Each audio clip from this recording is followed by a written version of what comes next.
Hi, I'm Macy Patton. And I'm Kolton Stevens. Welcome to WUHS News.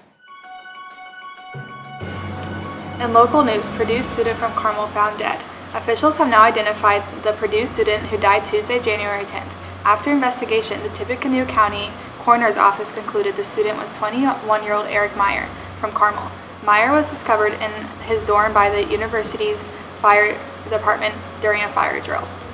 Initially believed to only be passed out, Meyer was eventually found dead by first responders. Officials are still investigating the cause of death, but they believe no foul play was involved. In university news, I spoke to the students and teachers today about the upcoming symposium. As you all know, University High School's unique education system allows students to spend every day with the same class discussing at length an elective of their choice during the month of January. At the end of January term, we all prepared 20-minute presentations in separated groups sharing photos, stories, and what we learned in the class. The January term symposium is open to parents, grandparents, and guests, and fellow university students. With a variety of J-term classes this year, we interviewed different students and staff members to hear their opinions on the symposium. What are you doing for symposium? Well, we have to make a 30 for 30 style documentary. So we're just going to talk about what we've been doing during class, what movies we've been watching, and our trip to Sundance. So we're making a university hacks book for all the incoming freshmen, all the incoming students, and we're creating a video of what we've learned. Do you think your presentation is an accurate reflection of what you've learned in your class? I think it is because we've watched a lot of sports documentaries so far, and making one of our own will be, I think, an interesting experience. And Yeah, I would say so. I hope people learn something from it. What are your opinions on the symposium? Do you like it? Yeah, I think it's good. It's nice to see, what your classmates have been doing for the past 3 weeks. I think it's a really good idea, just showcasing everything that we've done over J-term. How did the idea of symposium come about? So January 2002 was the first year that we had all the separate classes in January term.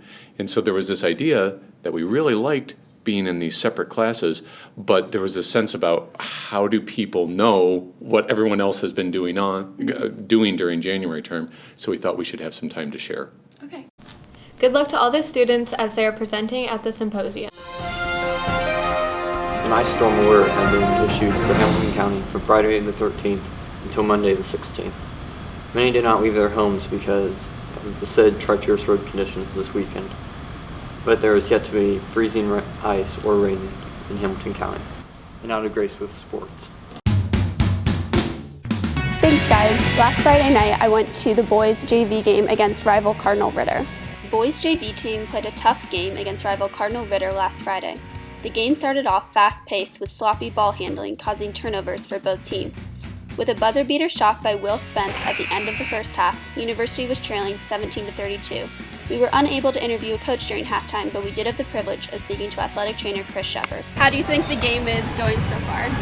Well, I don't think it's going very well on our behalf. The other team, the Ritter Raiders, seem to be a little bit more athletic than we are. We're not getting back on defense, and we sure aren't executing our offensive plays very well. Trailblazers were able to clean up their defense and channel better teamwork in the second half. The Raiders missed more shots, and University kept the score closer. However, Cardinal Ritter continued to play a fast-paced game, while the Trailblazers' energy seemed to fall flat. The final score was 61-35 Raiders. After the game, player Eyal Friedman told us, "Tonight was definitely not our best game. Defensively, I thought we were okay, but offensively, we had probably too many turnovers. But yeah, hopefully tomorrow night against Lutheran we'll play better." Later that night, the boys' varsity team also experienced some Friday the 13th bad luck, with a devastating 49-44 loss to Cardinal Ritter in the fourth quarter. Both the JV and varsity teams hope to change this dynamic next Saturday as they face Anderson Prep at home.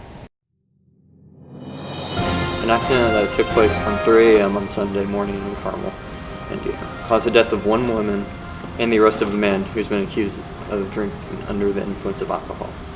The man was traveling on eastbound 96th when he struck a woman who was pulling out of the Rivers Roads apartments.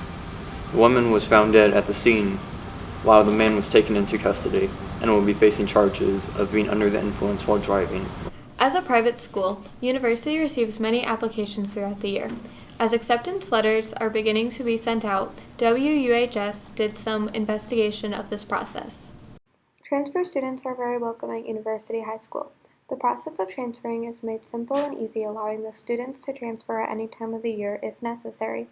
Depending on the situation, most transfer students have the same application process as freshman students would, but for some certain elements of the application process, it varies. To find out more about this process, we interviewed Assistant Director of Admissions Taylor Newell. How do the process of transferring and applying differ? For incoming freshmen, we have a pretty set process. So transfer students, sometimes it's a little bit different because a lot of times a transfer student has, just a different set of circumstances. Maybe so I'd say that for freshmen, it's a little bit more formal than usually for transfer students. What do you look for most in applications?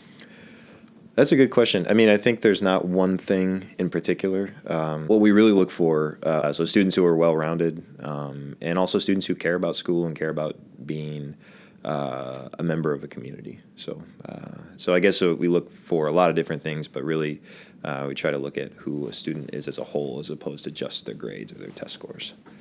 We were also able to talk to some transfer students who attend university. Why did you transfer to university? I was looking for a new start. Would you say the process was easy? To get to university, it took a minute.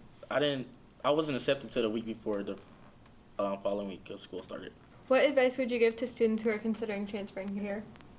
I'll say that university is a great school for opportunity, especially with sports. We have no-cut policies, and also education, very good there. Back to you, Macy.